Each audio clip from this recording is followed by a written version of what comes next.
goal of therapy, and especially rational motor behavior therapy, which is my primary modality and what I practice the most, the goal is not to make you happy.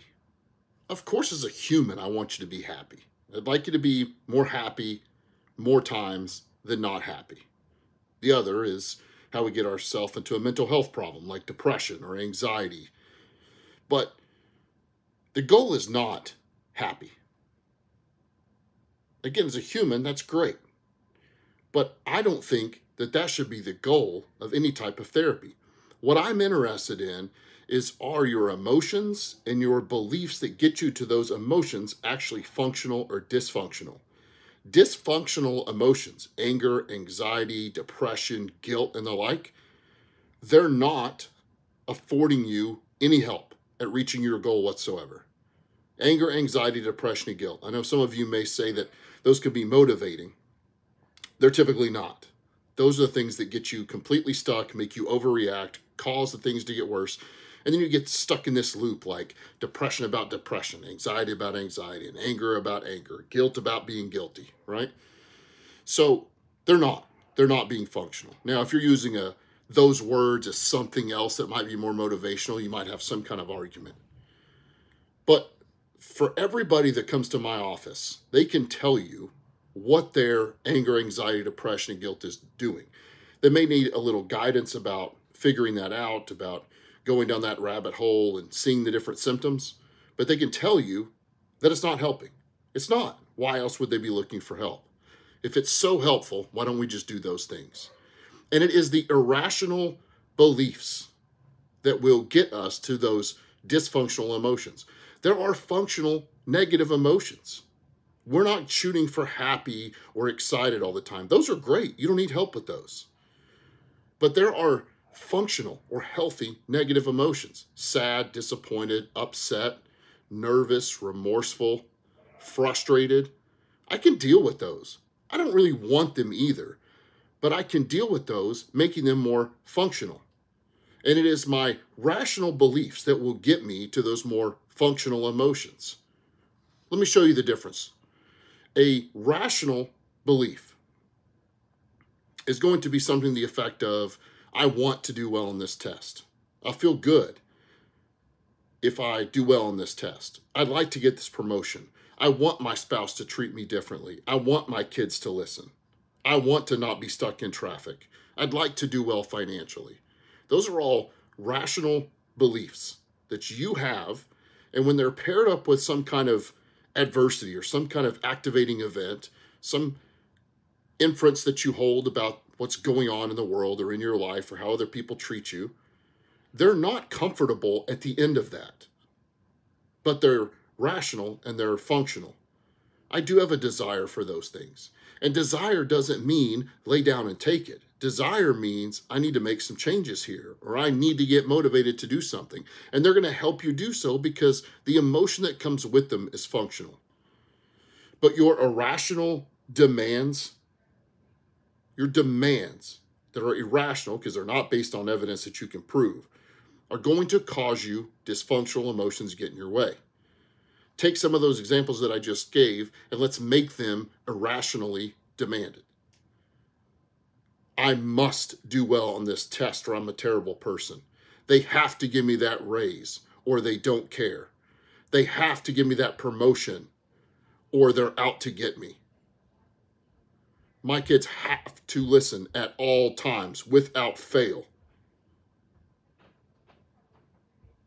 My spouse must treat me a certain way. They must do the things that I want them to do when I want them to do it. Those are great desires. But your demand, the shoulds, the shall nots, the must, the have tos, the cannots, they're not real. They're not real. How many times you've been stuck in a line in a grocery store and they got one checker open? I don't like that. That's a frustrating scenario for me. But because I'm frustrated, because I have an irrational desire not to be stuck there, and I don't think it's a good way to do business, and I wish we weren't being treated that way, I have options. Stay, go, steal the whole cart. Don't do that one. Complain to corporate, or just suck it up and wait in line. None of those are pleasant. I'm not happy about it. But if I have irrational demands, They must not do this to us. They shall not do this to us. They cannot run a business like this. Those are demands that you cannot prove. Now you're going to give a global rating as a tertiary problem, a tertiary belief after that demand. Everybody here is a piece of crap. Everybody that works in grocery stores is terrible. Managers don't know what they're doing. None of them. Maybe, maybe not. Can you really make a global representation of all that? Can you really make this entire thing that you're experiencing in that moment about everything that's ever gone on in a grocery store? I'm not saying stand there and like it if you don't want to stand there and deal with it. Just have a functional desire so that you can have a functional emotion about it. A rational desire will lead to a more functional emotion. I don't know what you need to do about that situation, but you'll think of some reasons because you're not just standing there angry. If your belief is they must not do this to us, the only option you have is anger. You've got no other options. And I completely understand that there are times in my life where anger probably served me. Finding somebody in a ditch in the middle of nowhere with no backup and 20 years of public safety, I'm sure that anger or some kind of physical response like it has probably helped me. So I'm not saying we float around happy or just moderately frustrated. Again, one of my most watched videos on here is me reminding people that it's the angry Viking therapist, not the moderately frustrated, sometimes happy, but doesn't smile very much because he just doesn't therapist, right? I'm not trying to get rid of all discomfort in a therapy session. It's impossible. I have discomfort in my life. These videos aren't comfortable. I'm putting myself out there. I'm putting myself out there because I want people to see the change that they can make. Most of the people that come to my office are not dealing with some magnitude 10 out of 10 or 100 out of 100 trauma. They're dealing with adverse life events that's being filtered through their crappy, irrational demands, giving them a very dysfunctional emotion. Now, if you stayed at this point, any of that makes sense, then maybe I made it sound too easy. It's not. We have a lot of work to do to deal with those beliefs that you've held on to for probably decades, just like I did. But you can get to a more functional emotion and a more functional place in your life. My family no longer walks around on eggshells. I don't mind telling you that because I know many of you are dealing with that. I'm not proud of it. I've never harmed them, but I'm not proud of it.